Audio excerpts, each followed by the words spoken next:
తెలంగాణలో నేడు ఉదయం 9 గంటల నుండి మధ్యాహ్నం 12 గంటల వరకు పరీక్ష ప్రారంభమైనటువంటి పరిస్థితి. పరీక్షా కేంద్రాల వద్ద 144 సెక్షన్ అమలు చేయడం జరిగింది.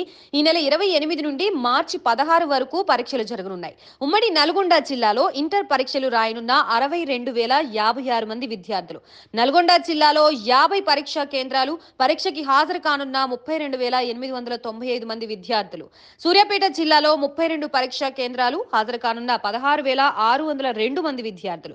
యాదాద్రి భువనగిరి జిల్లాలో 30 పరీక్షా కేంద్రాలు, హాజరు కానున్న విద్యార్థుల సంఖ్య 12,500.